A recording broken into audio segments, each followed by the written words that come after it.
Marvel Legends, Spider-Man, Retro Wave, but not really, except this one is Tarantula. Let's get it.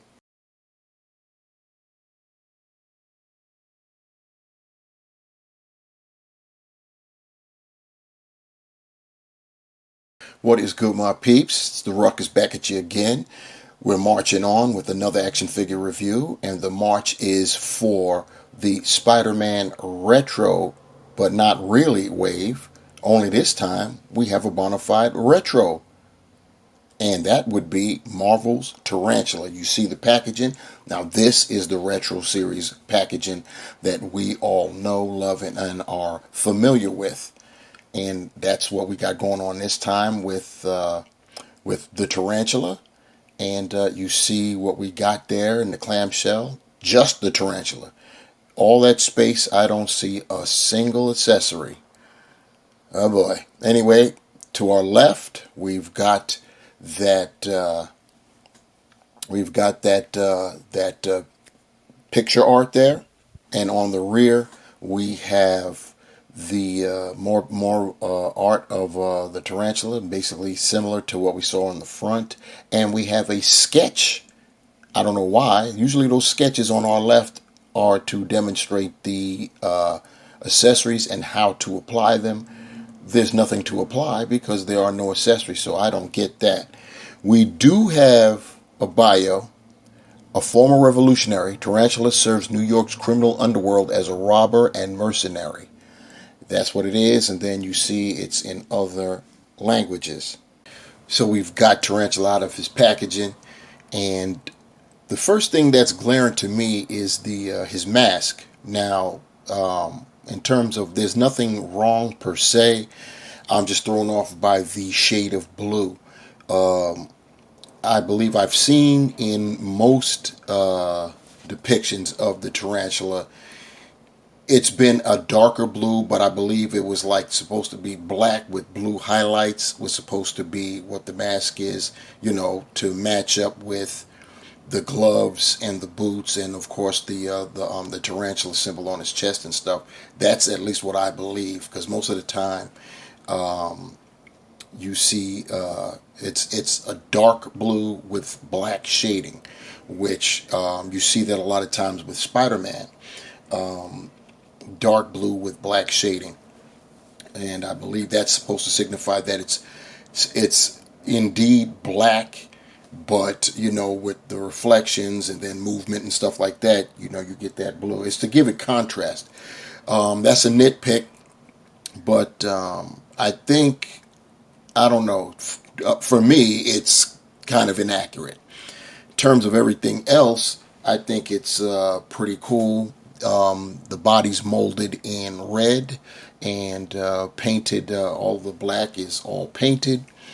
As you can, we'll see. We'll turn it around to the sides there, and you see the line work going down. This is an older buck. This is the Sunfire body mold, and so we are pinned. And unfortunately, because we have lines on the outside of the arms, that's going to mean we've got the pins are going to be black, and you're going to see them on the inside. And then it would have been, if they would have went red, it would have been vice versa. So either way, we were going to get, you know what I'm saying, a different color as far as the pins go. And fortunately for the knees, it's all red, so we get nothing interfering there. It's just unfortunate, but it's an older buck. Still a very serviceable body mold. It's got the butterfly joints, so that really makes it cool. In terms of getting a look at that face, you could see what we got going on there. So that's done pretty nice. He's got the Zorro mustache going on there, and as far as the tarantula symbol, mine's is painted very nicely. On the back, there's nothing going on back there. When you go down, you could see the line work going around the calves. The upper calves is still there intact, and then we've got the boots, which are molded in black, and then of course he's got his stinger boots there at the bottom. So the one great thing about the Stinger boots is that it makes Tarantula relatively easy to stand. And while we've got him standing, we may as well take that height measurement. Our boy Tarantula is coming in at about 6.5 inches tall. And we've seen the Sunfire body mold a dozen times. So we're going to forego the articulation. Instead, we'll get right into the comparison. What we see on our right was the first offering. This was all the way back in the Toy Biz days of the Tarantula. And night and day, huh? Even with the older buck for our retro series Tarantula, it's still a great improvement over what we're seeing here on our right.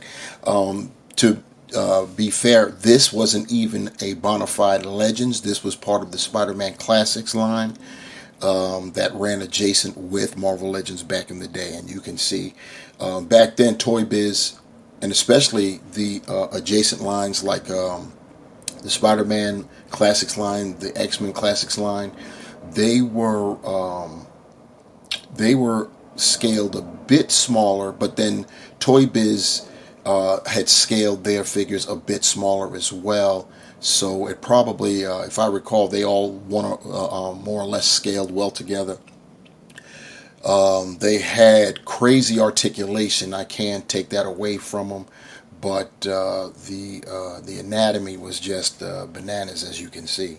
And look at the masks. You see that the mask on the Toy Biz version is indeed black. Now comparing him with the previous three figures that I've reviewed from this wave, on our left we have our most recently reviewed Jessica Drew Spider-Woman in her latest costume, though not current.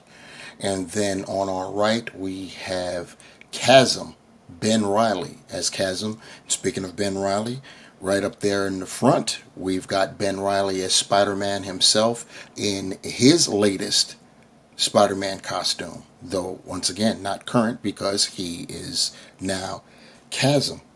I figured I'd try my hand at an action scene at least one time. They are action figures and we should play with them, shouldn't we? Pose them, something. So here we got our Tarantula versus Ben Reilly Spider-Man. What do you guys think?